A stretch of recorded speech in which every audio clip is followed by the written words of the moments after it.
समस्या से निपटो। एक 12 साल का लड़का हर रोज़ अपने पिता के साथ सैर पर जाता था। एक दिन उस लड़के ने अपने पिताजी से कहा, चलो पापा, आज हम रेस लगाते हैं। जो भी पहले सामने वाले मंदिर को छू लेगा वो रेस जीत जाएगा। पिताजी तैयार हो जाते हैं। मंदिर की दूरी काफ़ी थी। दोनों ने धीरे धीरे दौड़ना शुरू कर दिया। कुछ देर दौड़ने के बाद पिताजी रुक जाते हैं। अपने पिताजी को ऐसे अचानक रुकते हुए देख वो लड़का उनसे पूछता है कि क्या हुआ पापा, आप ऐसे अचानक क्यों रुक गए।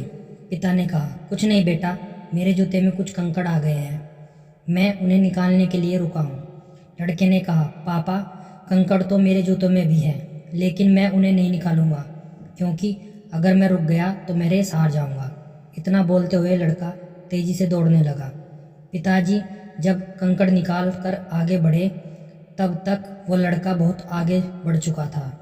अब उस लड़के के पाँव में दर्द हो रहा था और उसी वजह से उसकी गति भी अब कम होती जा रही थी। धीरे धीरे पिताजी उसके करीब आने लगे थे।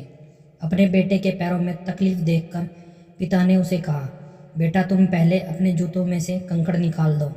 बेटे ने कहा, पापा मेरे पास इसके लिए अभी टाइम नहीं है। लड़का इतना बोलकर दौड़ता रहा।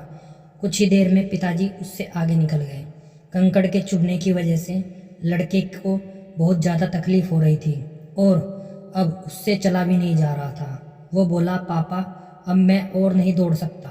पिताजी जल्दी से दौड़कर वापस अपने बेटे के पास आते हैं और उसके जूते खोलकर देखने लगते हैं। उन्होंने देखा कि बेटे के पाँव से खून निकल रहा है।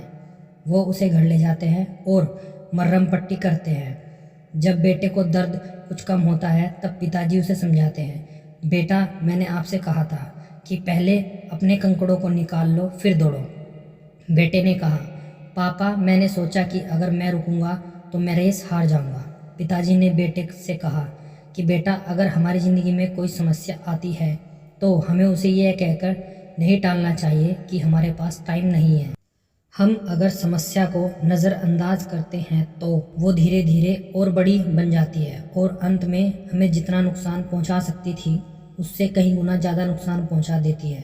तुम्हें कंकड़ निकालने में ज़्यादा से ज़्यादा 1 मिनट का समय लगता, पर अब तुम्हें 1 हफ्ते तक दर्द सहना होगा। हमारी लाइफ भी ऐसी ही कई सारी कंकड़ों से भरी होती है। कभी रिश्तों में कड़वाहट आ जाती है तो कभी फाइनेंस को लेकर हम परेशान हो जाते हैं। कभी हमें अपने साथ काम करने वालों से परेशानी होती है। रिश्तों की जिस कड़वाहट को हम एक सॉरी बोलने से दूर कर सकते हैं वो देर करने पर अब टूट जाती है। एक छोटी सी बातचीत करने से उस समस्या का समाधान हो सकता था। अगर हम समस्या का समाधान नहीं करते हैं तो वो बहुत बड़ी समस्या बन जाती है। हमें बैठे रहने की जगह पर समस्या से निपटना चाहिए। हमें समस्या का समाधान तभी कर लेना चाहिए जब वो छोटी होती है, क्योंकि देर करने पर वो उन कंकड़ों की तरह हमारा खून बहा सकती है। आशा करता हूँ यह कहानी आपको ज़रूर पसंद आई होगी। कहानी के बारे में अपनी राय हमें कमेंट करके ज़रूर बताएं। कहानी अच्छी लगी हो तो दोस्तों के साथ शेयर करना ना भूलें। चैनल पर पहली बार आए हैं तो चैनल को सब्सक्राइब कर लें और बेल आइकन को दबा लें, जिससे आने वाली नई कहानी सबसे पहले आप सभी को मिल सके। कहानी सुनने के लिए आप सभी का बहुत बहुत धन्यवाद।